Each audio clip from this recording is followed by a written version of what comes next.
Bonjour à toutes et à tous, c'est Bart et je suis ravi de vous accueillir pour ce nouvel épisode du podcast Extraterrien, le podcast qui interviewe des sportifs hors du commun. Le but de ce podcast est de vous partager leurs secrets, leur vie et d'en apprendre beaucoup plus sur eux afin d'en tirer un maximum de conseils.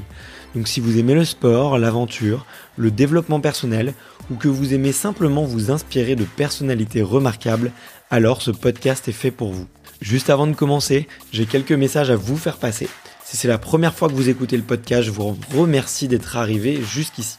D'ailleurs, je vous recommande l'épisode avec Mathieu Torder qui a traversé l'Antarctique à seulement 27 ans. D'autre part, si vous ne le savez pas, j'ai beaucoup d'ambition avec ce podcast et je souhaite aller chercher des sportifs de plus en plus incroyables.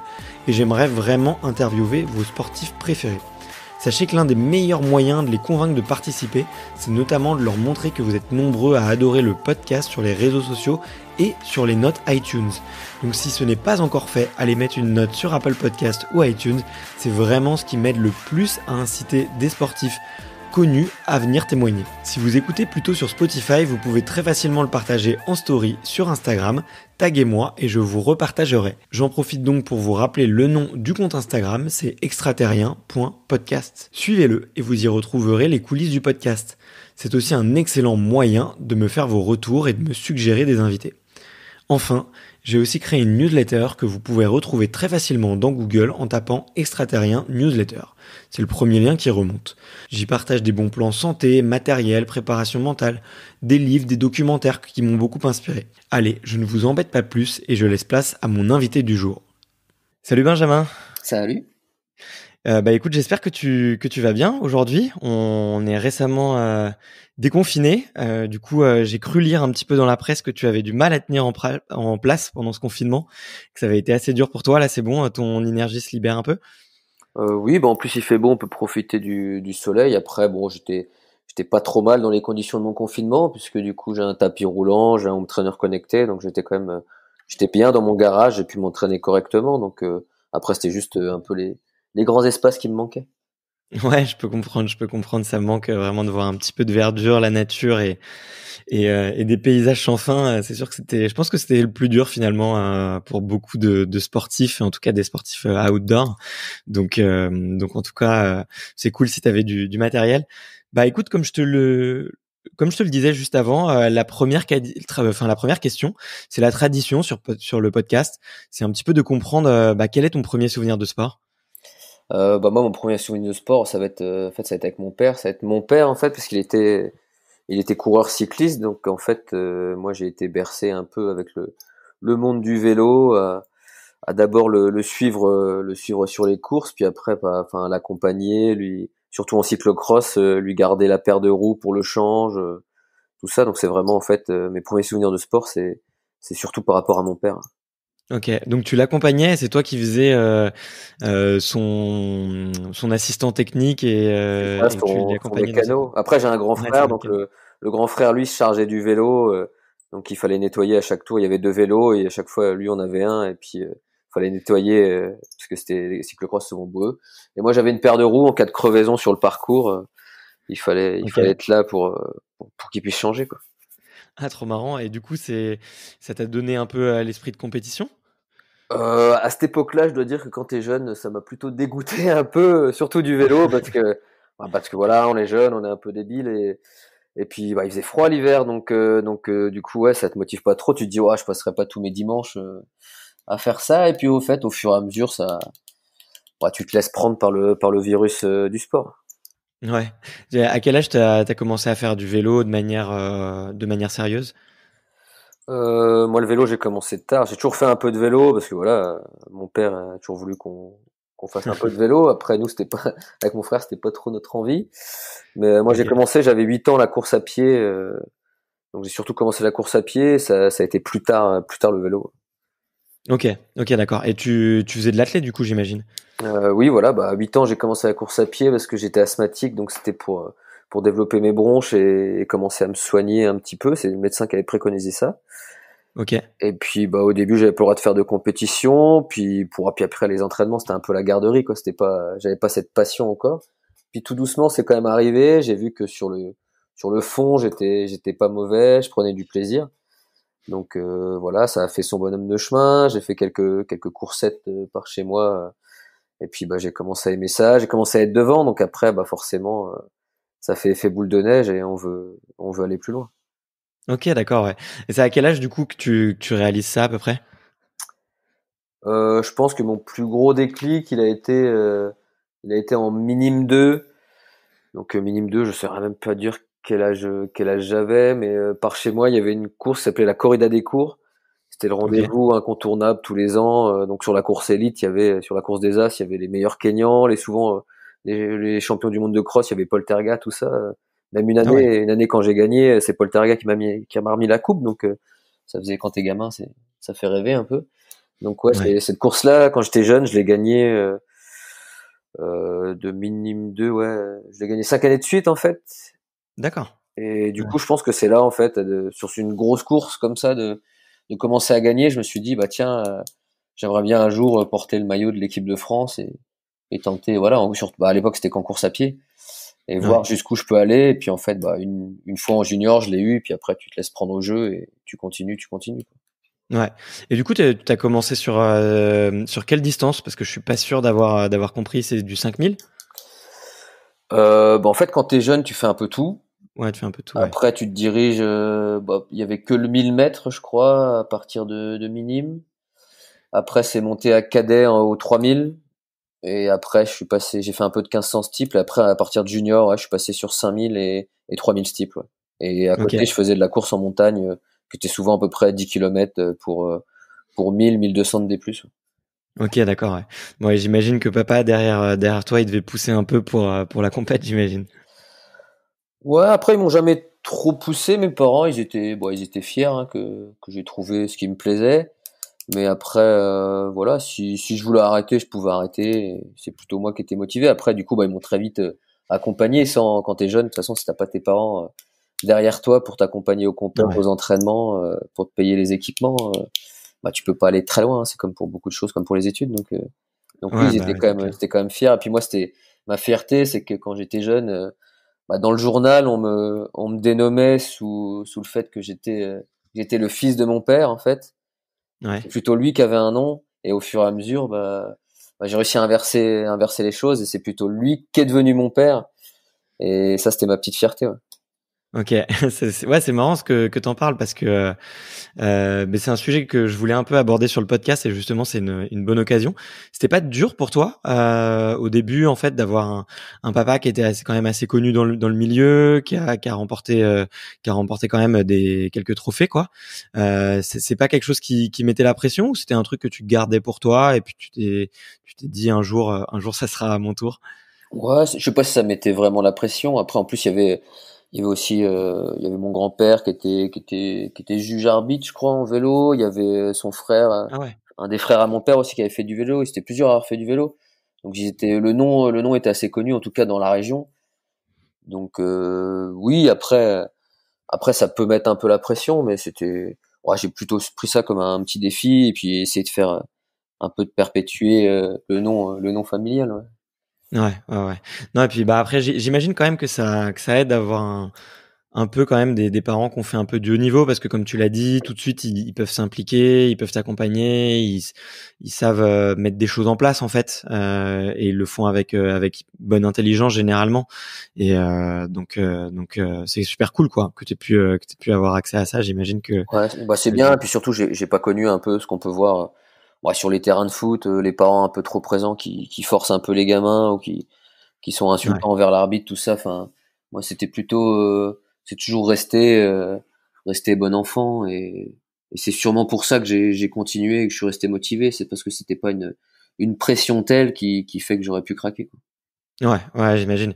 Mais en plus, ils ont bien fait, enfin, ils ont bien fait parce que on va dire, t'as vraiment explosé sur le tard, quoi. Et je pense que ça aurait pu te dégoûter peut-être étant plus jeune. Oui, puis après j'ai eu la chance d'être bien encadré dès le début dans un tout petit club de ma ville où l'entraîneur voilà qui était plutôt spécialiste lancer de marteau, qui faisait un peu aussi du demi-fond, mais voilà qui était un peu plus de l'ancienne école et du coup j'ai pas forcément jusqu'à junior, je pense que j'en ai pas trop fait et c'est ce qui m'a un peu permis d'éviter d'être en surentraînement et d'éviter les blessures. Ouais, c'est clair que sur tous les sports un peu de fond, c'est comme ça qu'on voit pas mal d'athlètes un peu jeunes qui se grillent assez tôt. Et à côté de tout ça, l'école, comment c'était? Bah, ça allait très bien, hein. Du coup, voilà, je brillais un peu sur les épreuves d'endurance, les épreuves d'athlé. Tout ce qui était cross scolaire, bah, je m'en sortais plutôt bien, hein, parce que j'ai souvent fait les Ouais, francs, je les ai gagnés même une année, les francs UNSS. Après, voilà, moi j'avais plutôt vu ma carrière professionnelle. En fait, je me voyais cuisinier, donc je suis parti en hôtellerie en fait, en école de cuisine. ok, Et puis bon, l'ambiance, tout ça, ça m'a pas trop plu, ça m'a un peu dégoûté.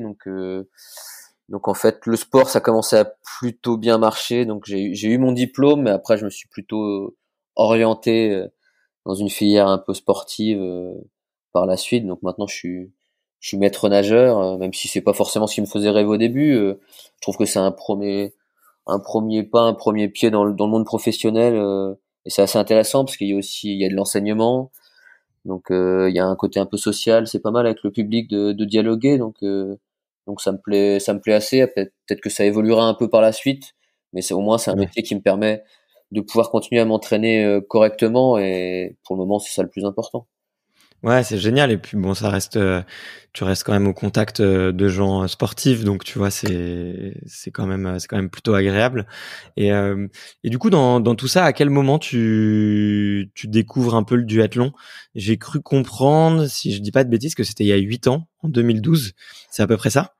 C'était même, alors je sais plus, chaque fois je me trompe, c'est 2010 ou 2011, je dirais que c'est 2010. D'accord. Ok. 2010 en fait. Bon, en fait, au bout d'un moment, mon père avait un peu diminué le vélo, il s'est mis à la course à pied, il a fait des marathons, voilà, avec le groupe, un peu le groupe hors stade du club, du petit club où j'étais. Et puis à un moment donné, il s'est blessé, il pouvait plus trop courir, il a un peu mal au genou, tout ça. Il s'était remis à faire un peu de vélo, mais du coup c'était pas trop comme avant. Enfin, il retournait faire du vélo avec ses groupes de copains, mais bon, du coup, comme il avait passé beaucoup de temps à faire presque que de la course, il avait plus du tout, enfin c'était plus pareil. Donc je me suis dit, et puis je m'étais dit, bah tiens, je vais m'acheter un vélo. J'ai jamais fait trop de sorties avec mon père, c'est peut-être l'occasion, et puis de faire des sorties en groupe avec lui, voilà, avec le reste du groupe. Donc je me suis acheté un vélo. Ça s'est su, voilà, des gens qui faisaient du duathlon sur Metz l'ont su et m'ont motivé à me tester sur une course open en fait à Nancy, sur un duathlon. Donc je me suis plutôt pas trop mal sorti. Je dois faire septième de cette course-là. Donc pour Ok. l'année d'après, en fait, ils m'ont demandé d'intégrer leur équipe de duathlon pour le Grand Prix national, et après voilà, là tout a commencé. Voilà, je me suis mis un peu plus à rouler, à faire des entraînements vélo, et puis au bout de d'un an, 2 ans, j'étais en équipe de France de duathlon. Ah ouais, donc ouais, ça allait assez vite finalement à partir du moment où t'as mis un peu le pied sur une pédale, quoi. Ouais, c'est ça. Bah après j'étais motivé parce que j'étais une brêle à vélo, hein, donc c'est ça qui me motivait encore plus, c'est de progresser à vélo. Et Ouais. puis surtout que mon père au début me faisait mal à vélo, donc le but aussi c'était, après le coup du journal, bah, le but c'était aussi de pouvoir l'attaquer à vélo. Et donc Ouais. ouais, c'est ce qui me plaît moi dans le sport, c'est de m'entraîner pour voir que je progresse et me faire plaisir. Donc c'est là où j'ai commencé à prendre du plaisir à vélo, et puis après en duathlon, bah forcément comme à pied j'avais déjà un petit niveau, fallait juste serrer un peu les dents à vélo, et puis après on se faisait plaisir en course à pied. Ok, d'accord, ouais. Et à l'époque, tu démarres tout de suite sur la distance classique. Moi, alors, pour être tout à fait honnête, moi, j'ai fait pas mal de triathlon longue distance essentiellement. Et alors, manque de culture, je m'étais jamais informé sur les distances en duathlon. Là, maintenant, je les connais. Mais est-ce que peut-être pour les auditeurs, tu peux un peu resituer la distance que tu pratiques et s'il existe un petit peu d'autres distances un peu reine, tu vois, dans le triathlon, on parle beaucoup de la distance olympique et de la distance Ironman. Du coup, comment est-ce que ce paysage s'articule dans le duathlon? Bon, en duathlon, c'est à peu près pareil, hein. On est le petit frère, le petit frère du triathlon, voire le petit frère, le vilain petit canard du triathlon. Voilà, il y a des distances S et M aussi. Après, nous, généralement, les championnats, surtout à l'époque, maintenant ça évolue un petit peu, mais on était plutôt en distance M, donc sur les grands championnats du monde, et avant championnat d'Europe, on était sur une distance de 10 km à pied, 40 à vélo et 5 km à pied. Ouais. Et après la distance S qui est maintenant notre distance un peu Grand Prix et la distance ils ont tendance à nous mettre maintenant aussi sur le chemin d'Europe. C'est 5 D'accord. km à pied, enfin c'est la moitié, c'est 5 km à pied, 20 km de vélo et 2,5 à pied. Donc c'est des formats un peu plus spectaculaires et plus rapides, Ouais. mais qui nivellent un peu le niveau parce que voilà, c'est pas pareil de tenir 10 km à pied et après 40 à vélo. C'est quand même plus Ouais. intéressant. Puis voilà, ça nous fait des formats sur les formats M, ça nous fait des formats d'entre 1 heure, ouais, 1h50, 2 heures. Alors qu'il y en a Ouais. pour moins d'1 heure à faire un format S. Donc, Ouais. Ouais. Ouais. Ouais, donc si je comprends bien, vous avez pas les mêmes. Enfin, il commence à y avoir du changement entre le championnat du monde et le championnat d'Europe, c'est ça? ouais, c'est depuis 2 ans, ils ont baissé un peu les distances. Je sais pas vraiment pourquoi. C'est un peu dommage, mais bon. Après, c'est en fonction des organisateurs aussi. Des fois, il y en a certains qui peuvent remettre la distance classique. En tout cas, pour le moment, pour les mondes, on n'a jamais eu de distance en dessous. Et Ouais. puis après, bon, après, on a aussi le circuit Powerman. Nous, c'est plutôt du longue distance. Et là, les distances, la plupart du temps sur les Powerman, c'est 10, 60 et 10. Donc Ok. 10 km à pied, 60 à vélo et 10 à pied, à part le chemin du monde qui est Zofingen, qui est un peu notre Kona à nous pour les duathlètes. Et là, Ok. les formats, ça va être 10 à pied, 150 à vélo et 30 à pied. Ah ouais, d'accord. Ok. Ouais, donc là, c'est un format qui est complètement différent puisque Ah ouais, là, ça n'a rien à voir. ouais, tu termines avec une grosse course de 30 bornes. Et qui est pas C'est pas évident. forcément plate, ouais, qui est assez dur, un peu typé trail Ok. sur du Ok. Ok. chemin. Donc, ouais. Bah écoute, ouais, génial, génial. Je pense que il y a beaucoup d'auditeurs qui pratiquent le triathlon parce que bah moi-même le pratiquant, j'avais un petit peu accès à cette communauté et donc c'est marrant que tu compares un petit peu au vilain petit canard parce que je trouve que tu fais partie des gens qui remettent le duathlon sur le devant de la scène et qui donnent vraiment à plein de triathlètes d'essayer d'autres formats quoi. Et toi d'ailleurs, tu t'as pas trop essayé sur triathlon vu que tu es maître nageur. Est-ce que c'était un format qui t'a tenté, qui t'a donné envie ou qu'est-ce qui a fait que tu as préféré que tu as préféré le duathlon peut-être au tri et tout simplement à la course de fond? Bah déjà, le premier point, à Ouais. la base, je suis un très mauvais nageur. Voilà, je suis devenu un peu maître nageur quand même ouais, sur un coup de tête, sur un pari. Je savais pas nager avant. Je savais juste nager la brasse mamie tête hors de l'eau. Donc, Ouais. je me suis présenté à 2 mois avant les tests de sélection à devoir nager toutes mes grandes vacances juillet août pour apprendre le crawl, le papillon, tout ça, parce que le test d'entrée c'était un 204 nage. Donc voilà, ça m'a pris tous les jours de me perfectionner et le problème c'est que voilà, j'ai commencé trop tard la natation, j'ai pas les automatismes et maintenant ouais, de toute façon il n'y a pas de secret hein, pour être dans les meilleurs mondiaux en triathlon, surtout format olympique, faut nager, faut sortir en tête de l'eau, donc et ça prend du temps Ouais. voilà, faut passer du temps dans l'eau et ce temps-là je l'ai pas parce que je suis pas professionnel, hein, je travaille quand même à côté, donc voilà. Après, je pourrais m'en sortir sur longue distance, je pense, mais et encore là, je suis pas sûr que je pourrais jouer forcément la tête de course, ou alors ça se jouerait un peu sur la fin du marathon en Ironman ou sur un half peut-être sur le semi, mais voilà, faudrait que j'y croie jusqu'au bout et ça se trouve ça se jouerait sur le sprint final sur les 100 derniers mètres parce que j'aurais pris beaucoup de retard au début. Donc Ouais. non, puis c'est pas voilà, je peux l'enseigner correctement. Après, ouais, il faudrait que je passe du temps dans l'eau pour prendre du plaisir. J'ai encore pas forcément trop de plaisir en natation. Je préfère déjà progresser à vélo et continuer à progresser en course à pied. Ok. Ok, génial. Bah, en tout cas, ouais, merci pour ta réponse éclairée. C'est vrai que tu fais bien de préciser que effectivement, pour jouer les premières places sur le tri, il faut vraiment avoir été un nageur très jeune parce que ça change énormément de choses. Hein. C'est très difficile d'apprendre à bien nager sur le tard, je trouve. D'ailleurs, ça me fait penser qu'avec mon fils, je dois l'inscrire au bébé nageur pour la rentrée. Mais, en tant que nageur un peu, enfin même plutôt médiocre, je dois dire, j'aimerais bien que mon fils nage très bien parce que je pense que derrière, c'est des aptitudes que tu développes à vie, quoi, en termes capacité cardiovasculaire et respiratoire. Je pense que c'est vraiment super. Et puis c'est pas très agressif, hein, pour les enfants. Non, Bref, très jeune, c'est bien, c'est un sport porté. Et puis ouais, les enfants s'en sortent très bien en natation, ils apprennent vite les automatismes, parce que les adultes ont plus de mal à corriger sur des mauvaises manies, c'est beaucoup plus dur. Donc non, vaut mieux commencer jeune. Et puis même certains triathlètes qui commencent tard vont le dire comparé à d'autres voilà, à d'autres qui ont commencé par la natation, bah eux vont devoir passer 2 fois plus de temps dans l'eau et des fois en fait vont pas forcément gagner beaucoup plus, quoi. Ouais, exactement, ouais. Ça, c'est clair. Mais du coup, ouais, tu me fais une petite piqûre de rappel pour mon fils, et en plus tu l'approuves, donc c'est que j'ai eu bien raison de de l'inscrire au bébé nageur. Mais bon, petit aparté, fini. En 2015, j'ai l'impression que ça a été un peu une année charnière pour toi. Parce que, alors dis-moi si je me trompe, mais il me semble que tu as été champion de France de 5000 mètres et que tu es champion de France en duathlon aussi également. Donc, Et même j'ai été champion de France un petit peu avant de cross-court en 2015. Ouais. J'ai eu trois titres, d'accord, ok. 3 titres de champion de France la même année. Ouais. Ok. Est-ce que tu peux nous dire un petit peu avec le recul, est-ce que tu as changé des choses, on va dire, bah je sais pas, les quelques années qu'il y a eu avant, est-ce que tu as changé des choses dans ton entraînement? Qu'est-ce qui a fait qu'il y a eu un déclic?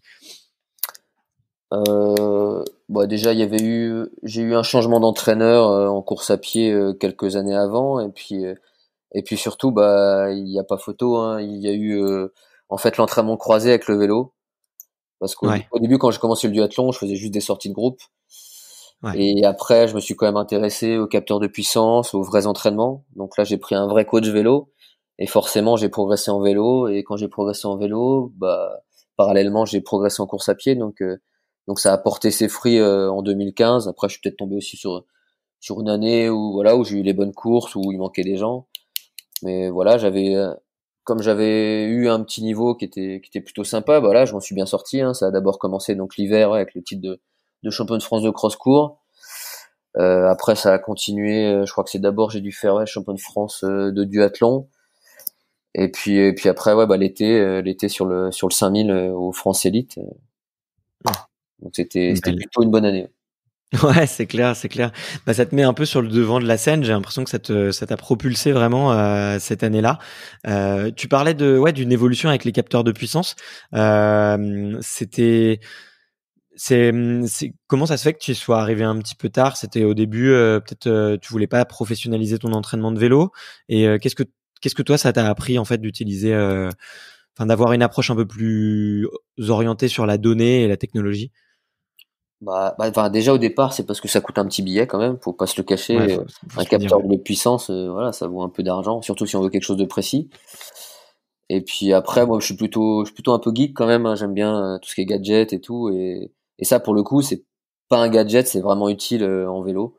De toute façon, il y a pas de secret. Hein, si tout aujourd'hui sur le Tour de France, si tous les cyclistes l'ont, voilà, c'est pas pour rien. Hein, si tous les cyclistes maintenant les meilleurs du monde s'entraînent à la puissance, c'est bien que ça fonctionne, et ça permet d'être plus précis dans son entraînement et de mieux progresser. Donc voilà, moi je devais passer par là, et c'est quelque chose ouais qui m'a vraiment appris. C'est pas les mêmes entraînements, c'est pas les mêmes efforts, et ça m'a vraiment permis de progresser en vélo, quoi. Ouais, du coup, ouais, ça te permet derrière de vraiment faire un travail beaucoup plus ciblé et beaucoup plus qualitatif, j'imagine. Tu fixais un petit peu en avance tes allures et tes watts, du coup. Oui, c'est ça. Puis au moins quand t'as une sortie récup, bah ça t'apprend aussi à pas faire le débile, De pied. et puis à respecter un peu les allures, parce que après voilà, faire des sorties de 3 heures à 30-32 de moyenne, bah, tu te rends vite compte que ça sert à rien, et qu'il vaut mieux des fois faire à 1h30, voilà, à un certain watt, ou si tu dois faire récup, bah voilà, tu fais qu'1h30, 2 heures, mais tu dépasses pas tant de watts, et à Ouais. peu près voilà, qui est corrélé à peu près au cardio, et tu te rends compte que tu accumules moins de fatigue et que tu es plus performant sur les séances de la semaine, et quand tu dois enchaîner sur d'autres choses, comme moi qui dois enchaîner course à pied et vélo, je peux pas mettre, à part en stage, hein, mais le même jour, je peux pas mettre de la qualité sur les deux activités, parce que forcément, il y en a une qui va en pâtir sur l'autre. Ok, ok. Et est-ce que tu as eu une approche similaire sur la course à pied, avec, je sais pas, peut-être en prenant ton pouls avec une montre et en essayant un petit peu d'ajuster ses efforts? Tu l'as fait au même moment ou c'était déjà un réflexe que tu avais depuis longtemps? Ça, pas forcément. Après, moi, j'ai toujours couru un peu à la sensation, et puis même avec les différents coachs que j'ai eu, on n'a jamais fait trop couru au cardio, parce que je trouve pas ça trop. trop précis. Beaucoup le font, mais moi j'aime pas spécialement. Après, par contre, maintenant, je fais plutôt. Ça fait plus d'un an maintenant que je fais des tests HRV en me levant le matin. Alors pas forcément tous les matins, mais en fait, on surveille. En fait, c'est un petit test qui dure 13 minutes pour surveiller ses battements en fait et la différence entre les battements. Et du D'accord, coup, ok. comme ça me permet de savoir les périodes où je suis fatigué, où je suis bien. Donc c'est plutôt Ok. là-dessus où je vais voir ça par rapport à la récup. Après, non, moi mes entraînements c'est plutôt à l'allure que je les fais. Après, je vérifie quand même mon cardio, mais moi j'ai tendance à monter, je peux monter très haut comme redescendre très bas, donc je me fie pas forcément au cardio, je me fie quand même pas mal à la sensation. Ouais. Et puis ça se passe très bien comme ça. Ok, d'accord. Ouais. Et suite à cette année, du coup, 2015, est-ce qu'il y a des choses qui se débloquent un peu pour toi? Est-ce que, j'imagine, bah, tu vois, ça te met un peu sur le devant de la scène? Est-ce que, en équipe de France, tu changes un petit peu de position? Parce que, bah, en plus, l'année suivante, il me semble que tu bats Benoît Nicolas, qui était le champion du monde en titre, et si je me trompe pas.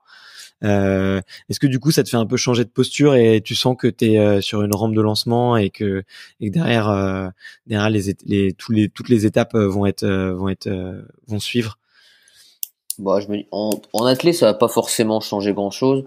Par contre, Ouais. je me dis qu'en duathlon, oui, il y a des choses à faire et que voilà, l'envie d'être champion du monde, elle est pas utopique et que c'est largement possible en s'entraînant correctement. Après, bon, je me suis cassé les dents quand même plusieurs fois sur ce championnat du monde, hein, Ouais. parce au fur et à mesure des années, bah, je progressais, mais du coup, j'avais toujours une pancarte de coureur dans le dos et les gars sur le vélo savaient très bien me le faire comprendre et tout faire pour me faire mal et me faire sauter. Donc, ça a mis quand même un peu de temps, hein, et j'ai dû attendre 2019, hein, pour Ouais. être champion du monde. Donc, voilà, faut toujours y croire, faut pas abandonner, mais ouais, c'est dur des fois de rester focus. Ouais. Et toi, t'as rien essayé de changer ou de modifier un petit peu dans ton entraînement? Là, je pense à une interview que j'ai eue avec Vincent Defrane, qui doit être la numéro 6 ou numéro 7 que j'avais fait. Et lui, lui me racontait en fait quoi qu'il avait été, je crois, plus d'une dizaine de fois quatrième sur des circuits de Coupe du Monde et qu'il avait un vrai blocage psychologique et que du coup il s'était entouré d'une coach et que ça avait en 2 ans tout changé puisqu'il avait été champion olympique 2 ans après. Est-ce que toi, il y a eu justement des outils ou des routines que tu as mis en place un petit peu pour faire sauter un petit peu cette barrière-là et faire sauter un peu ce plafond de verre que tu pouvais avoir sur le vélo? Non, parce que moi, en fait, j'ai pas trop besoin. Enfin, mentalement, je suis toujours assez fort. J'ai pas de soucis là-dessus. J'y ai toujours cru. Après, à chaque fois, ça se jouait vraiment à pas grand-chose pour que je puisse y arriver. Ou des fois, il y avait pas les conditions de course. Après, voilà, le problème, c'est il fallait qu'à vélo, j'y passe du temps et il me fallait peut-être aussi du temps de récupération que j'avais pas parce que je travaillais 35 heures. Pas 35 heures par semaine, plus quand j'étais de week-end, on fait un week-end sur 3 à la piscine, donc je faisais des semaines à 43 heures quand Ouais. j'étais de week-end, donc ça prend du temps de tout gérer, tout classer les entraînements, placer. Donc après, donc ça fait maintenant 2 ans, peut-être même 3 ans que j'ai la chance d'avoir un aménagement. Donc en fait, c'est surtout ça qui a fait que derrière j'ai pu encore progresser, c'est l'aménagement d'horaire et le fait d'être détaché un petit peu. Voilà, travailler 20 heures semaine, bah c'est toujours mieux que de travailler 35, 40. Ouais, c'est clair. Ouais, c'est 15 heures qui sont précieuses, Ah, que je passe à notamment. l'entraînement ou que je passe à récupérer, ce que je faisais pas avant, quoi. Ouais, c'est sûr que sans récupérer, c'est plus dur, tu m'étonnes. Et notamment là, je regardais il y a pas longtemps un reportage sur les Kenyans et j'étais surpris de voir que en fait ils dormaient, certains dormaient jusqu'à 3 fois par jour, quoi. Ils faisaient 3 siestes. Ils se lèvent le matin, Ah bah ils oui, font parce leur qu'ils se lèvent entraînement très du tôt, matin. hein. Bah, nous, ça nous Ouais, arrive aussi en stage triathlon avec le club. Généralement, on se lève à 6 heures, 6 heures, 6 heures et quart pour être à 6h30 à la piscine à jeun. On va déjeuner à 9 heures. Souvent, on refait une petite sieste derrière parce qu'on est un peu fatigué. Et puis, ouais, la séance à pied elle va être vers 10 heures, 11 heures. Et puis après, ça remange le midi, ça refait une petite sieste et puis ça enchaîne par la sortie vélo, quoi. Donc ouais, je comprends très bien. Après, en vrai, quand on fait un stage que de course à pied, on a vraiment, comparé à un stage de triathlon, la course à pied, même quand on double tous les jours, on a beaucoup, beaucoup de temps libre. Donc ouais, on a du temps pour dormir si on veut dormir, on a du temps pour geeker si on veut geeker, on a vraiment du temps, hein. Moi, j'ai déjà vu la différence entre des stages triathlon et des stages course à pied. Si on veut faire 3 siestes, on peut même en faire 4-5, hein. On a du temps, on a vraiment beaucoup de temps entre deux séances de course à pied. Ouais, c'est clair, c'est clair. Bah, c'est comme tu fais qu'un sport, tu t'entraînes moins, hein. Ça, c'est sûr que t'as beaucoup moins tu passes beaucoup moins de temps sur le vélo ou sur la piste, donc forcément, le temps de récup, il est multiplié, quoi. Ça, c'est sûr que et je pense que ça joue aussi beaucoup à la différence sur les champions qui arrivent à être champions, bah, un peu comme toi sur le long terme, quoi. C'est cette capacité à récupérer. Je sais pas ce que t'en penses, mais euh, moi, j'ai l'impression qu'on peut tous fournir, enfin non, on n'est pas tous égaux, mais on peut tous fournir des efforts très intenses, mais derrière la capacité de récupération, elle est pas la même chez tout le monde, j'ai l'impression. C'est ça, bah, Mais récupération, puis aussi, voilà, pas forcément faire des excès ou ouais, il y en ouais, a certains qui veulent faire du haut niveau, mais qui veulent quand même faire la grosse stuff avec les copains. Donc en fait, bah, tu peux le faire une fois, deux fois, mais à un moment donné, bah, tu te fais une blessure, deux blessures, puis après tu peux plus revenir parce que t'as perdu la motivation. Donc faut aussi une hygiène de vie qui soit presque à toute épreuve, mais il faut quand même garder du plaisir. Hein. Faut pas, on n'est pas non plus des moines, donc faut trouver le juste milieu pour qu'on continue, ouais, à se faire plaisir dans notre sport. ouais, c'est clair, c'est clair. Euh, J'aurais bien aimé que tu me racontes un petit peu ta course justement de ces championnats du monde. Il me semble, c'était fin 2019. Je sais plus le mois, peut-être septembre. C'est ça? Oh, c'était avant les mondes, c'était avant les Europes, donc les mondes c'était avril, fin avril. Ah, c'est avril, pardon, ouais, excuse-moi. Effectivement, j'étais en train de lire la mauvaise ligne sur ma petite fiche. Mais et du coup, ouais, j'aimerais que tu racontes un petit peu cette course parce que j'ai l'impression que t'es parti comme une balle. En plus, il y a une super vidéo sur YouTube si jamais les gens veulent aller la regarder et voir ta victoire. Vous partez à deux avec un autre Français qui s'appelle Johan Johan Lebert, Lebert. oui. Ouais. Et vous partez très vite, vous vous détachez très vite. Vous avez quand même pas mal d'avance. Il se passe quand même pas mal de choses et tu vas mieux le raconter que moi. Et je voulais savoir déjà, est-ce que c'est une stratégie de course que tu avais prévue? Est-ce que t'aimes bien préparer tes courses? Est-ce que c'était prévu de démarrer à fond et après se mettre un petit peu dans ta tête sur cette énorme perf et sur cette magnifique course que t'as faite? En fait, voilà, les stratégies de course, on essaye toujours d'en faire la veille, que ça soit sur les championnats ou que ça soit sur les courses de Grand Prix national. Après, voilà, une stratégie, c'est bien sur le papier, mais souvent ça se passe pas comme ça le lendemain. Après, là, en fait, ce qui s'est passé, c'est que la veille, on a un briefing qui est obligatoire. Et Johan c'était un peu perdu et il est arrivé en retard au briefing. Et en fait, quand tu arrives en retard au briefing, bah, tu te prends une pénalité. Et du Ok. coup, il savait qu'il avait une pénalité et que la Ouais, avant de pénalité, il commencer. allait la voir à T1. Donc T1, c'est la transition en fait course à pied vélo. Donc Ouais. il savait que la pénalité était de 15 secondes, je crois. Donc en fait, notre but, c'était de faire une grosse première à pied, bah, pour grappiller ces 15 secondes-là et partir à vélo. Voilà, si on avait pris 20 secondes, c'était bien. Comme ça, enfin, on était un petit groupe. On aurait été un petit groupe. On aurait été tous les deux avec peut-être une dizaine de gars et c'était très bien. Ça nous suffisait. Sauf Ouais. que je sais pas, Johan était très très chaud. Et sur les 4 premiers tours qu'on avait, donc pour faire 10 km, on avait 4 tours de 2,5. Ah, le premier tour, il avait des jambes de feu et moi, j'ai pas pu passer une seule fois à ce moment-là. J'ai dû faire 2 bornes derrière lui. Il avait vraiment un gros gros rythme, donc c'était plutôt impressionnant. Donc deuxième tour, c'est moi qui fais le rythme. Du coup, bah, comme je l'avais gardé un peu en mémoire, j'ai gardé un peu le même rythme. Troisième tour, on a dû alterner un peu et tout. Et puis dernier tour, après il y avait une montée à chaque fois à faire chaque tour. Bon là, il a commencé un peu à le payer, mais à un moment donné, je crois que sur le troisième tour, on avait 1 minute d'avance. Ah Donc ouais. ouais, on s'était un peu Ouais, costaud. enflammé, un peu trop enflammé. Donc je crois que quand on prend le vélo, on doit avoir 45 ou 47 secondes d'avance. Ouais. Donc ouais, on était plutôt serein. Donc moi, je Et pars à tu le vélo. sentais que vous étiez quand même un petit peu bon, vous étiez pas dans le rouge, hein, parce qu'à la fin tu gagnes, mais tu sentais que soit ça partait fort.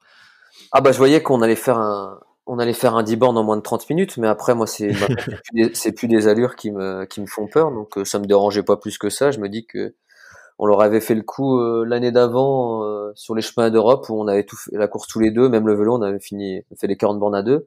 Donc je m'étais dit, bon, on se refait c'était à Ibiza, donc on se fait un Ibiza bis, et puis voilà, on fera un et deux, peut-être pas dans le même ordre, mais et Ouais. puis bah en fait, donc comme il avait ses 15 secondes, moi je pars à vélo, il doit attendre 15 secondes, il me récupère parce que j'ai pas roulé, je voulais qu'on court à deux.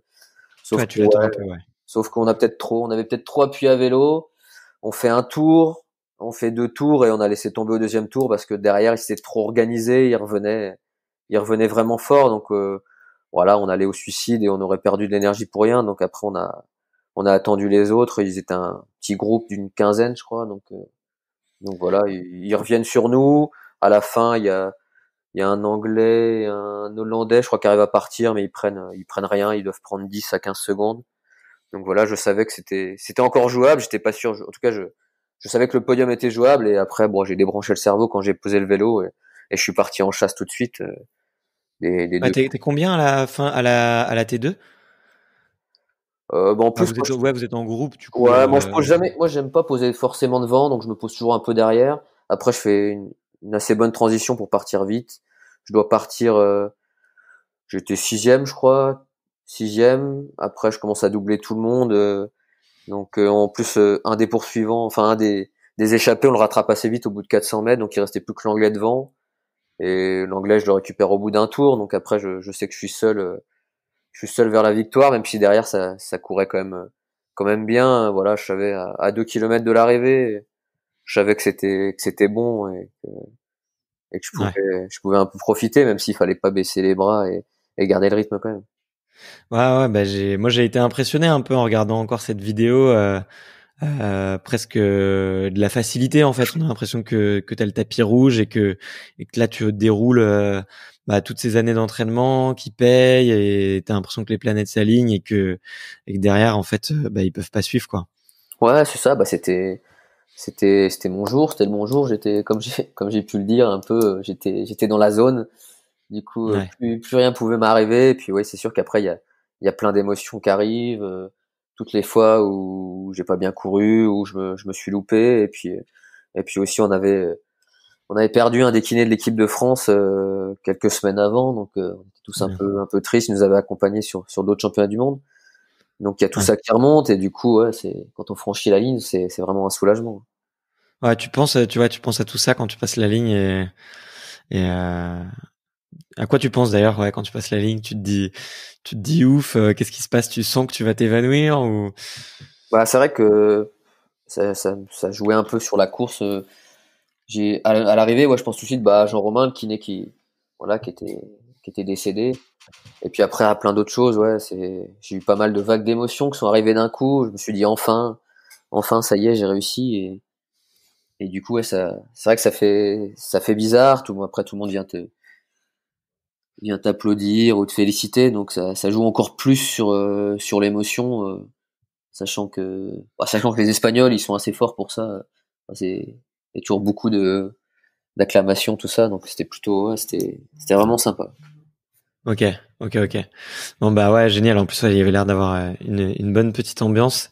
Puis ils ont aussi quelques athlètes qui sont pas mauvais. Hein. Ils sont généralement sur les podiums, les Espagnols. Donc Ouais, bah le deuxième c'était un allez les. Espagnol, donc Ouais, exactement. Ouais. qui est un peu la star du duathlon par là-bas. Donc c'est Emilio Martin. Donc ouais, c'est sûr que ils Ouais.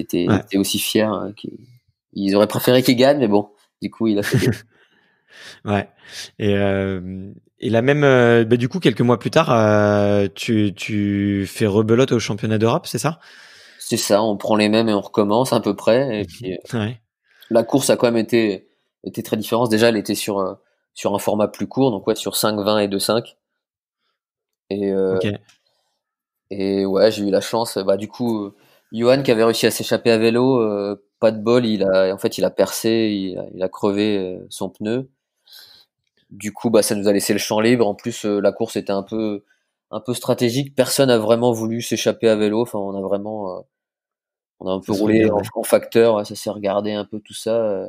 Et même pour l'anecdote, du coup, bah, à un tour de poser, même pas le dernier tour de poser le vélo, justement Benoît Nicolas qui avait fait champion du monde, il vient me taper dans le dos en me félicitant pour ma future victoire, et l'Espagnol pareil, parce qu'ils se sont dit, de toute façon là personne fait quoi que ce soit, quand on va poser le vélo, je vais partir à pied et puis je serai imprenable.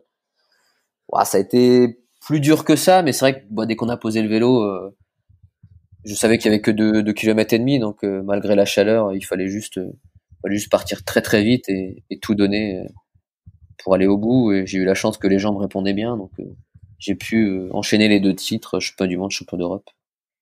Ouais, en tout cas, elle est belle et c'est assez marrant que tes adversaires viennent te faire une petite tape parce qu'ils savent qu'ils ont déjà perdu, quoi. En tout cas, elle est belle celle-là.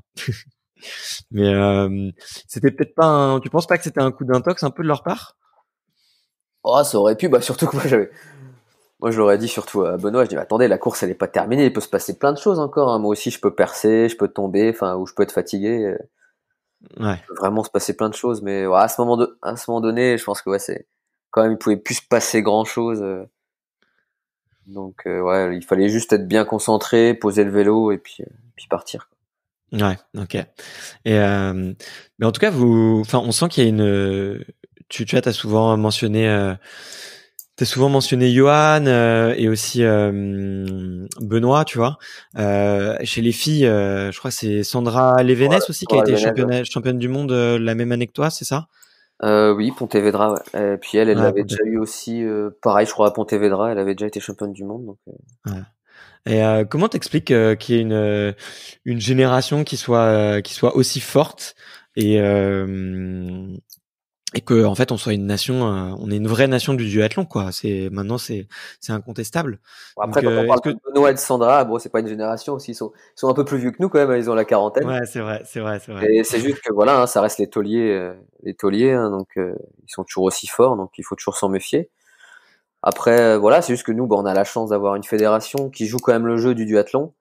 Voilà, hein, Ouais. même si il y a forcément moins de moyens que dans le triathlon parce qu'on n'est pas le sport olympique.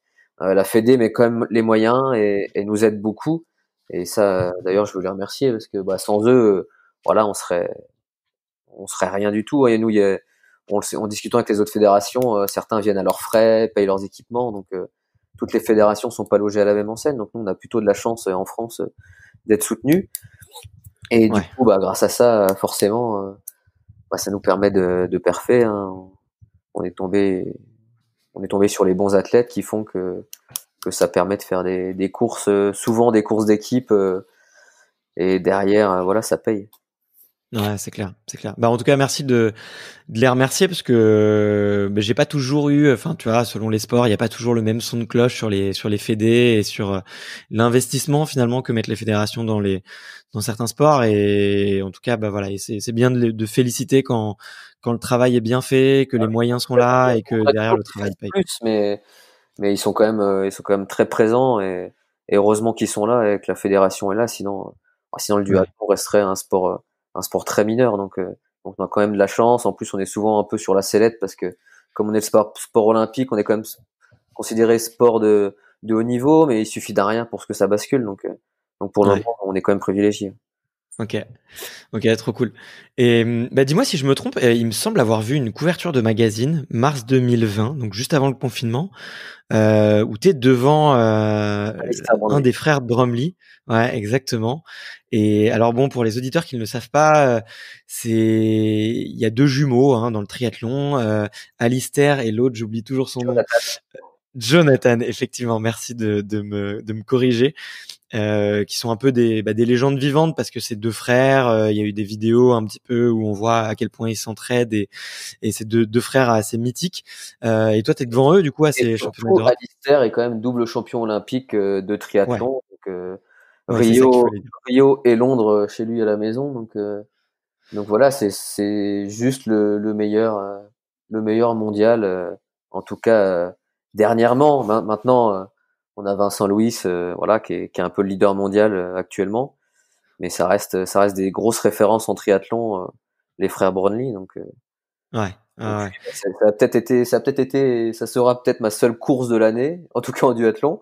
Mais ouais, on a eu la chance que les Europes se fassent avant un peu tous les événements du coronavirus. Donc j'ai eu la chance de conserver mon titre de champion d'Europe devant Alistair Brownlee. Après, bon, il y avait un Canadien qui s'était immiscé dans la course, donc il fait deuxième, mais il n'est pas classé comme le Canada est pas en Europe. Et deuxième, c'est quand même un Français, Krylan Leblian, qui est premier U23, donc qui est un peu l'avenir de notre discipline. Donc on a fait vraiment une belle course et ça a mis beaucoup de projecteurs au duathlon parce que quand on a Tyler Michalachlouk et Alistair Brownlee qui viennent sur un duathlon alors qu'ils sont parmi les meilleurs mondiaux en triathlon, bah, c'est sûr que pour nous, ça mettait un peu la pression. Ouais, mais d'ailleurs, je voulais te demander, c'était la première fois qu'il venait s'immiscer dans une de vos courses? Je l'ai pas vu. Tyler, oui, c'est la première fois. Une année, on a eu Richard Murray, qui est un des meilleurs coureurs du circuit mondial en triathlon, qui a gagné les mondes de duathlon. Après, il s'était blessé quelques mois auparavant, en fait, à la clavicule, donc il n'avait pas nagé. Donc, en fait, okay. il venait se tester pour voir son niveau, et du coup, bon, bah, il nous avait fait du mal, hein. Donc, ouais, il avait gagné cette année-là, mais après, ça arrive assez souvent que quand c'est à la maison chez eux, quand ça a été au Danemark, on a eu aussi un triathlète, voilà, du circuit mondial qui est venu et qui a gagné en plus au sprint devant Johan. Donc c'est pas tout le temps qu'ils viennent, mais bon voilà, sur certaines occasions ils viennent et voilà, on se fait chambrer sur par des triathlètes, donc on est quand même assez fiers quand un duathlète gagne un duathlon. Donc voilà, faut quand même remettre des fois l'église au milieu du village. Ouais, t'as raison.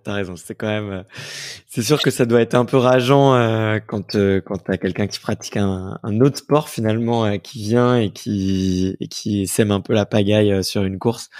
Donc, en tout cas, ouais, félicitations parce que se faire Alistair Brownlee, c'est quand même un gros poisson à se faire pour le plat de résistance, quoi.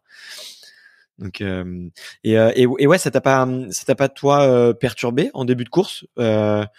De te dire qu'un nom comme ça, je pense ça a dû un peu attirer la presse, il devait y avoir un petit peu plus de monde, j'en sais rien. Mais est-ce que la course était le samedi.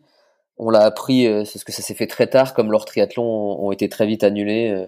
On a appris son inscription le jeudi. OK. J'étais à l'hôtel à Orly, je crois, ou Roissy. J'étais à l'hôtel à Roissy avant de décoller. Ouais, j'apprends ça, du coup dans ma tête je me dis bon bah ça y est, je suis deuxième, c'est plié. Mais bon après, bon je disais ça un peu en mode défaitiste, mais le but c'était quand même de gagner et de le battre. Donc après, mais je savais que ça allait faire quand même beaucoup de projecteurs sur notre discipline, donc ça c'était plutôt sympa. Surtout quoi, ça a fait des beaux articles, des belles photos et ça reste un excellent souvenir. Ouais, c'est clair. Bon, c'est plutôt chouette en tout cas. Et bravo encore une fois pour cette petite perf. Moi, c'est un mec comme tu l'as dit, hein, c'est le grand champion. Et puis quand t'as moi, comme effectivement je faisais du tri et que je voyais toujours Vincent qui était derrière lui, ça me faisait hyper mal pour lui, quoi, parce qu'il y a quelques spécialistes qui osent prétendre que si effectivement les frères Brownlee étaient un petit peu moins bons, peut-être que ça laisserait de la place à la super génération de Français qu'il y a aussi sur le triathlon. Mais bon, c'est des fantastiques champions, donc bravo pour la perf. Je voulais aborder un petit peu un sujet complètement différent, un peu du sport, parce que j'ai vu que tu avais deux passions. La première, c'était pour le tatouage et la deuxième pour les mangas. Et alors bon, il s'avère que moi aussi je suis un peu tatoué. Les mangas en revanche pas du tout. Et je voulais savoir un petit peu d'où viennent ces passions-là et peut-être si tu pouvais nous dire un petit peu la signification de tes tatouages.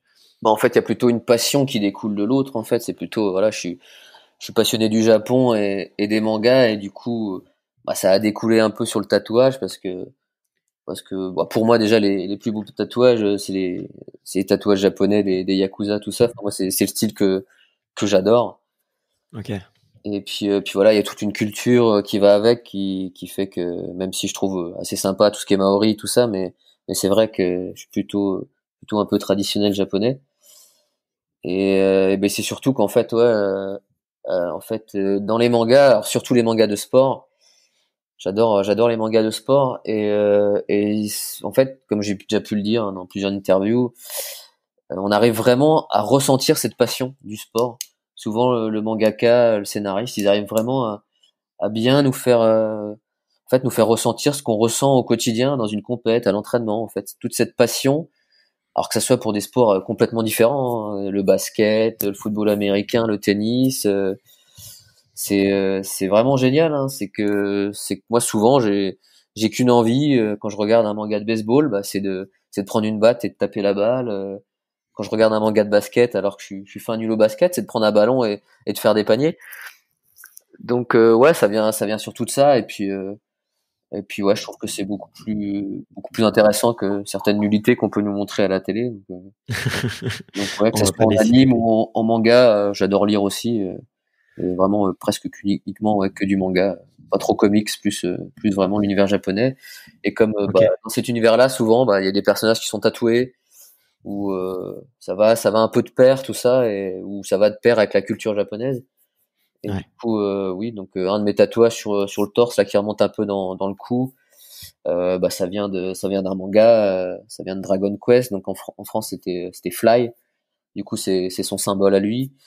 Et puis sinon c'est plutôt voilà sur mes articulations, donc les deux coudes et les deux genoux, c'est des soleils avec à l'intérieur un kanji japonais qui symbolise chacun un élément, donc l'eau, le feu, la terre, l'air.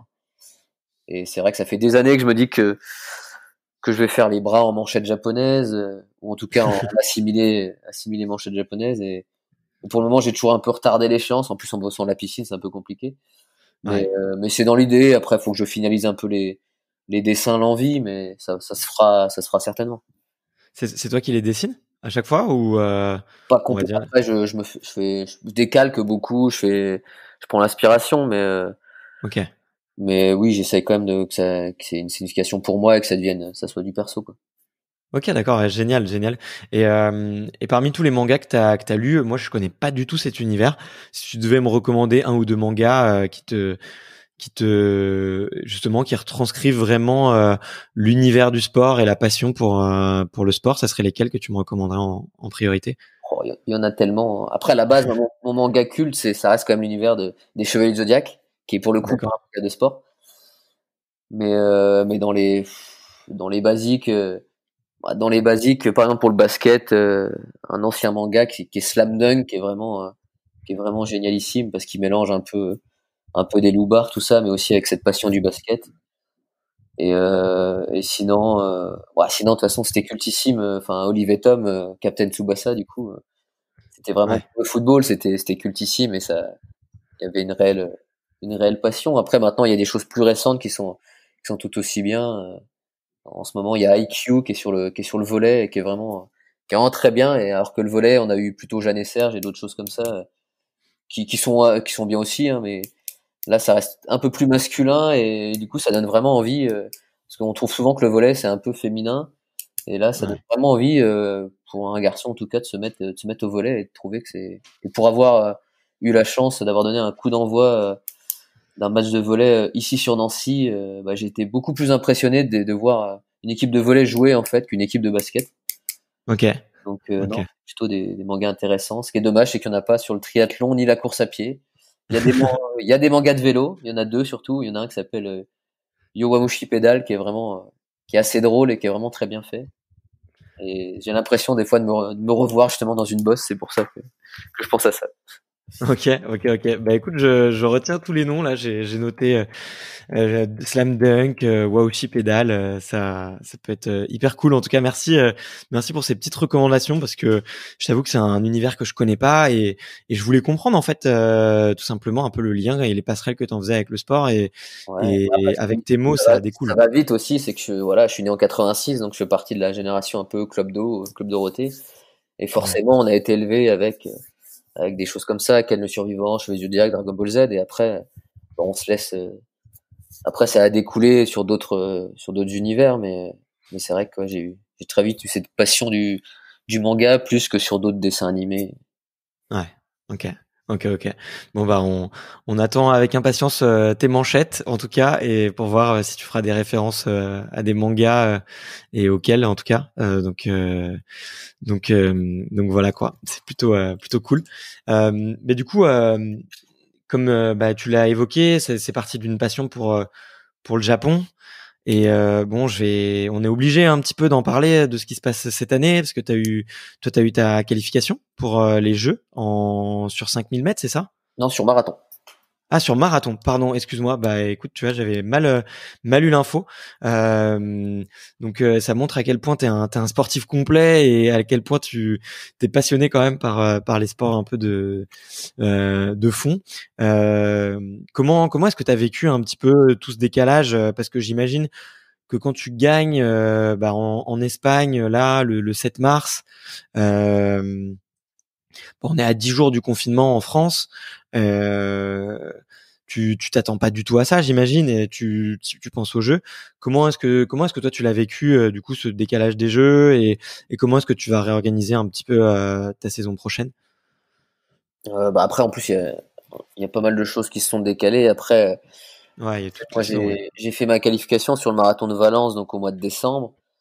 Donc après, les sélections étaient arrêtées au mois de février-mars. Euh, Ouais. Après, on est tombé sur une année où j'ai la malchance entre guillemets de, bon, on est quatre à avoir fait les minima pour 3 places, Ok. sachant que c'est moi qui ai le moins bon temps. Donc pour le moment, j'étais entre guillemets qualifié, oui, mais j'étais qualifié en tant que remplaçant. Donc Ouais. j'étais plutôt dans l'attente d'une blessure ou autre, voilà, pour gagner ma place. Donc là, ça me laisse en fait un an de plus pour peut-être, après on attend parce qu'on sait pas trop en fait ce que la fédération décidera ou même le CIO. Je sais pas si je peux recourir et faire mieux et peut-être récupérer la place ou je reste que remplaçant et il faudra peut-être que j'attende, on sait jamais, une blessure, voilà, ça peut arriver. Donc, Ouais. Et oui, t'as le droit de retenter une qualif? Enfin, c'est-à-dire t'as le droit de refaire un marathon pour aller chercher un temps? euh, on, on pourrait, après on n'a pas eu les infos encore de la Fédé, sachant que le comité olympique international pour le moment en fait a bloqué tous les chronos au moins jusqu'à décembre. Donc à Ouais. partir de décembre, on peut recourir pour aller chercher les minima olympiques. D'accord. Donc voilà, on va voir. Après, tout doucement, je dessine mon calendrier parce que sachant que voilà, les mondes de duathlon qui devaient se dérouler en septembre ont été annulés cette année, sont reportés l'année prochaine. Donc Ok. et voilà, tout le calendrier se décale un peu, se remet en place. Donc c'est un peu contraignant. Là, on voit pas trop loin. Voilà, faut voir un peu plus loin et bien réfléchir à comment je vais pouvoir orienter ma saison future. Ouais. Et ouais, tu sais pas, tu t'as pas encore prévu, toi? Est-ce que tu vas te mettre à fond à faire? Est-ce que tu vas faire une pause un peu sur le triathlon? Parce que, imaginons, enfin, si une bonne nouvelle t'arrivait, euh, est-ce que tu mettrais peut-être un petit peu de côté du coup le vélo et est-ce que tu essaierais de te concentrer là-dessus? Bah, ce que je fais souvent, moi, enfin, j'ai eu la chance, surtout l'année dernière, quand je préparais le marathon, c'est que tout mon début de saison était consacré au duathlon et toute la fin de saison de l'année 2019 était consacrée à la qualif et au marathon. Donc au Ouais. début, Ok. je devais courir, enfin j'ai couru en septembre au marathon de Berlin où j'ai eu une petite défaillance, donc je l'ai quand même terminé, mais pas dans le chrono espéré. Et il a fallu que je me remotive et 2 mois après, voilà, j'ai couru le marathon de Valence où là, je réalise mon chrono avec les minima en 2h11 donc c'était plutôt voilà une belle course et une belle expérience. Donc Ouais. après c'est quand même dur, hein, la prépa marathon, tout ça, faut bien la programmer. Donc pendant ce temps-là, c'est vrai qu'à cette période-là, je faisais un peu moins de vélo ou un peu qu'en récup, je faisais moins d'entraînement. Donc après, faut pas que les deux saisons se mélangent avec les mondes parce que le but quand même, j'aurais bien voulu cette année, j'ai gagné les Europes, j'aurais bien voulu conserver, voilà, faire le 2 années de suite le doublé. Donc cette année, voilà, un peu sur tapis vert, je le fais, mais c'était pas ça voilà, moi je voulais conserver mon titre mondial, donc va falloir le faire l'année prochaine. Donc on va voir comment ça se comment ça se goupille. Ok. Bon, bah, en tout cas, on croise les doigts pour toi parce que franchement, tu le mérites et puis t'as tellement, enfin, t'as des super valeurs et je pense que en tout cas ça peut que payer sur le long terme. Merci. Donc bah, je croise les doigts vraiment pour toi. Euh, et aussi je change encore un petit peu de sujet, mais j'étais assez surpris de voir que tu étais très actif sur Strava. Et pourquoi j'ai été surpris? Alors effectivement pour un cycliste ou quelqu'un qui fait de la course à pied, être sur Strava, on va dire c'est assez commun, mais c'est assez assez rare, dis-moi si je me trompe, pour les sportifs de haut niveau. J'ai vu très très peu de sportifs de haut niveau qui étaient dessus, et je voulais savoir un peu toi quelle était ta démarche. Est-ce que tu t'en souvenais? Est-ce que c'était pour tu te servais vraiment de l'outil pour traquer tes entraînements, ou est-ce que c'était peut-être je sais pas, peut-être pour faire de l'intox sur tes concurrents? Non, C'est quoi la démarche derrière et ça? ça se fait de plus en plus. Maintenant, il y en a beaucoup quand même maintenant qui sont sur Strava, que ça soit les coureurs du Tour de France ou d'ailleurs ils nous font mal. Ils nous font mal sur l'entraînement, Ouais, c'est vrai que ouais. mais je trouve que Strava en fait c'est un peu le réseau social du sportif. C'est plutôt sympa. Voilà, moi je m'en sers pour des fois. Voilà, c'est plutôt sympa d'aller chambrer les copains et de leur prendre l'enseignement. Mais après, moi je m'en sers aussi quand je suis en déplacement autre part pour voir un peu où courir, découvrir un peu des endroits. C'est vrai Ouais. qu'il suffit de regarder un segment, enfin on regarde le nom, tout ça. Bah tiens, il y a des escaliers ou là il y a un tour de parc plutôt sympa. Bah tiens, je vais aller courir là.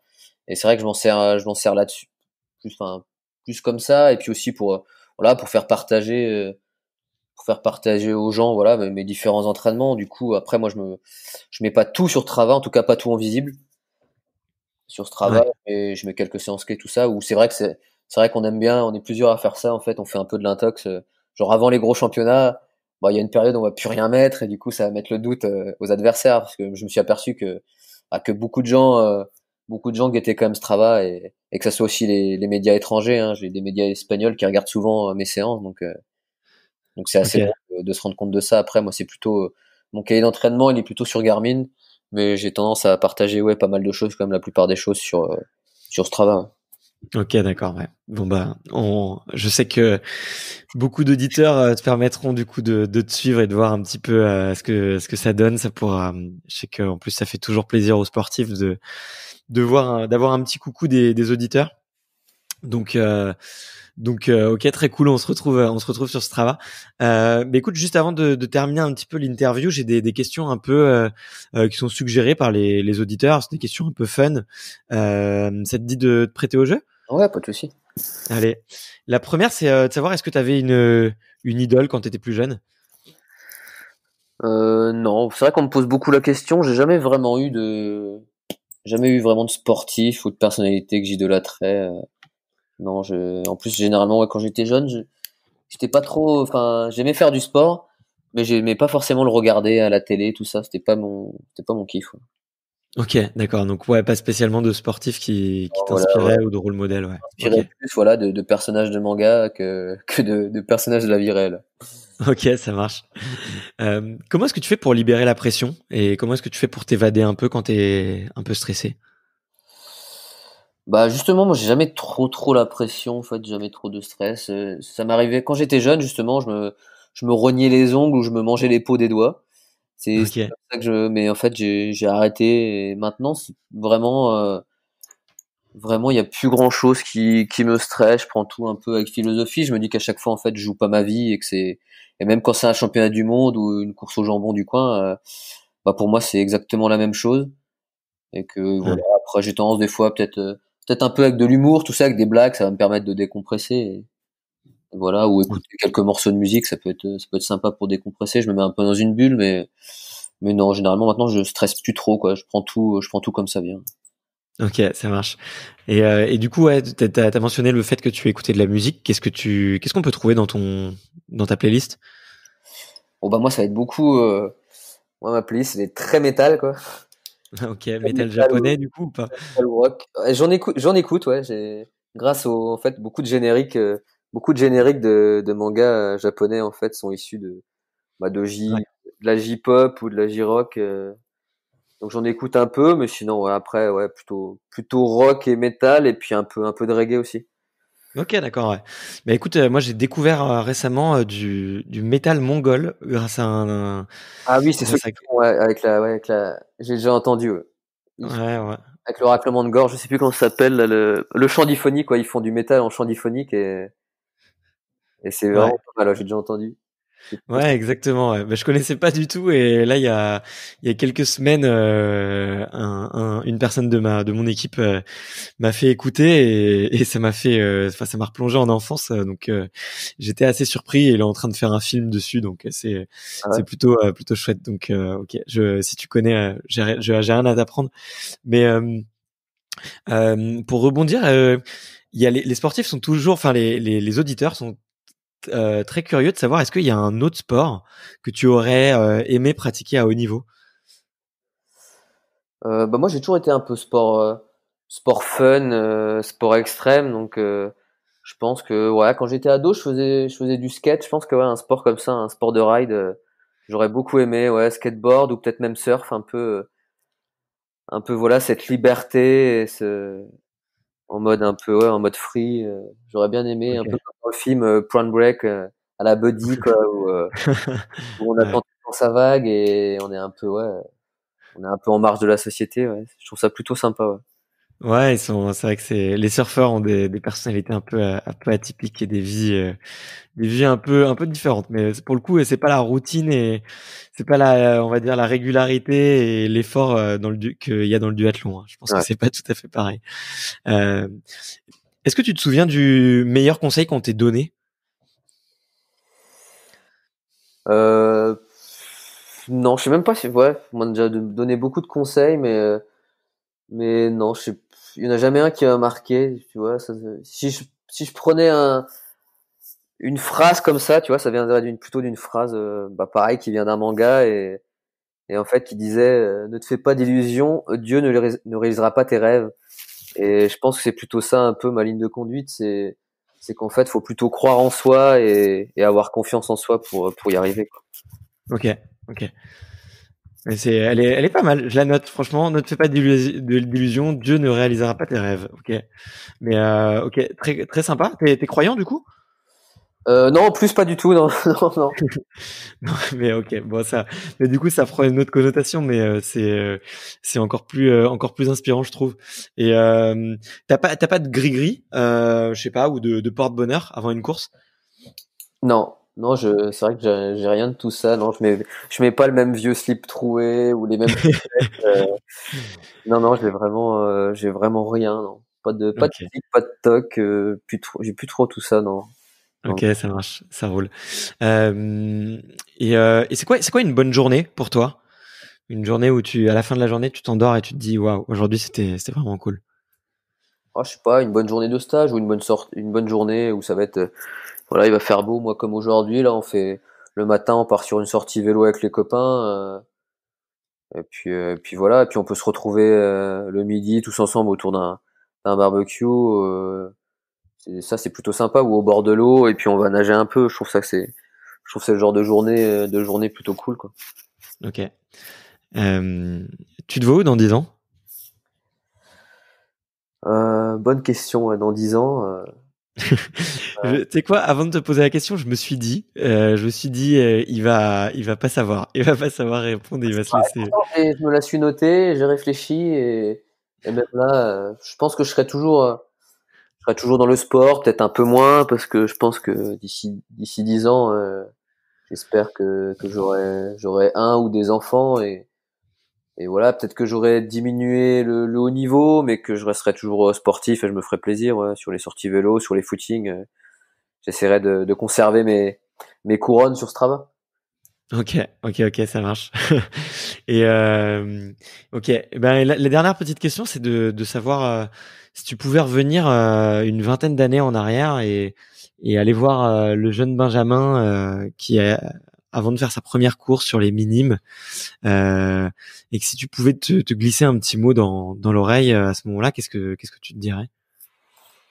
Bah, je pense que je me dirais, ouais, crois en toi, fonce, te pose pas de questions, vas-y, parce que des fois j'ai beaucoup hésité, même à une certaine époque, j'aurais pu faire mes études à l'étranger et j'ai pas été parce que voilà, peut-être que j'avais un peu peur du changement. En fait, c'est peut-être le seul regret que j'ai. J'aurais peut-être dû tester un peu voir un autre fonctionnement. Ouais, bah, t'as encore le temps, t'en fais pas. On n'est pas encore dans un monde confiné ad vitam aeternam, je te Ouais, rassure. bon, maintenant voilà, j'ai 34 ans, je suis parti dans une certaine routine où ça devient compliqué de faire autre chose, quoi. Ouais, ça, je peux comprendre. Bah écoute, merci beaucoup Benjamin pour clôturer un peu les interviews, c'est la tradition, c'est le passage de micro. Quels sont est-ce qu'il y a un sportif que tu connais que tu me recommandes d'aller interviewer? Bah pareil, j'y avais réfléchi, alors j'avais pensé à deux trois trucs, mais je sais pas. T'es plutôt sur du français, sur de l'étranger ou? Bah, écoute, moi, ça me dérange pas du tout d'avoir des invités anglophones, et même, tu vois, je suis en train de me mettre à l'espagnol, donc même hispanique. Mais je pense quand même que pour les auditeurs, Ouais, s'ils sont francophones, c'est quand même plus agréable. plus simple sur du francophone. Non, mais ouais, tu vois, maintenant que je suis plutôt marathonien, non, mais que je fais aussi du marathon. Ouais, peut-être aller interviewer quelqu'un qui est sur le marathon et voilà, qui perce après chez les Français. Bah, tu vois, on est trois à avoir fait les minima olympiques, donc pas Sanchadi ou Nicolas Navarro ou même Morad Amdouni, tu vois, quelque chose. Je sais pas si t'as déjà eu des marathoniens dans. Bah, écoute, toujours pas, donc il faut que j'y travaille.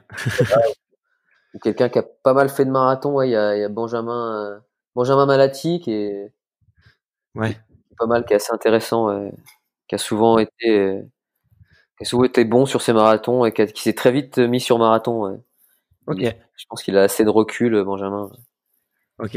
Trop cool. Bah, écoute, je me note ces noms. Si ça avait été un étranger, ça aurait été qui? Par curiosité. Oh, pour le défi, un petit Armstrong. Allez, ouais, carrément. En ce moment, il est bien sur les interviews, il aime bien dans les interviews là, un peu. Ouais, grave. En plus, maintenant, ça va. Maintenant qu'il a moins la pression, je le trouve plus spontané et plus Ouais, cash. maintenant, il balance un peu plus. Ouais, il se dit, oh, Ouais. ouais, allez, on peut tout. Ouais, ouais, c'est clair. Bon, bah, si j'ai Lance Armstrong, ça serait un peu le Graal du podcast. Je pense que ça serait vraiment génial parce que je pense que c'est quand même un type qui doit avoir de sacrées histoires à raconter. Ouais, Donc, vu tout ce qu'il a traversé, effectivement, il y a de quoi lui demander des choses. Bah écoute, merci beaucoup Benjamin, c'était un énorme plaisir de pouvoir faire cette interview. J'ai passé un super moment avec toi. J'espère que c'était un plaisir partagé. Et écoute, bah comment est-ce qu'on te suit? Où est-ce qu'on dit aux auditeurs de venir te suivre? bon, comme on a pu le dire là sur Strava, donc sur Strava, je m'appelle Benjamin Choquer, donc ça c'est pas trop dur à trouver. Sinon, ouais, je suis sur Facebook et Instagram. Ouais. Maintenant, j'ai tendance plus à privilégier Instagram, même si je suis toujours, les deux sont reliés et je me sers quand même des deux pour balancer des infos, mais beaucoup, ouais, c'est vrai que beaucoup Instagram. Sur Instagram, ça doit être Ben Choco 54. Ok, ça marche. Ben Choco 54. On voit le pseudo qui a été choisi il y a plusieurs années et que tu as gardé depuis. Oh non, oh, même pas, non, non, non, c'est juste Même que, pas? je sais pas, je voulais pas mettre Benjamin Choquer, je crois, et puis maintenant mon surnom un peu dans le sport c'est Choco, donc voilà, c'est resté. Ok, ok, ça marche, Choco. Bah écoute, bah voilà, merci à tous en tout cas d'avoir écouté jusqu'ici. Allez suivre vraiment Benjamin pour suivre ses prochains exploits, voir un petit peu ses temps sur Strava si vous voulez aller le titiller et toujours lui envoyer un petit message en lui disant que vous avez écouté le podcast, ça fait toujours plaisir. Et ben écoute, merci beaucoup Benjamin. À une prochaine. Ouais, merci à toi, ouais. À bientôt. Salut. Merci d'avoir écouté cet épisode jusqu'au bout. Si vous êtes encore là, c'est sûrement que l'épisode vous a plu, donc n'hésitez pas à le faire savoir autour de vous et à vous abonner pour ne louper aucun épisode. J'ai mis tous les liens dans la description, donc n'hésitez pas à y jeter un coup d'œil. Et sinon, moi je vous dis à la semaine prochaine pour une prochaine interview. Ciao!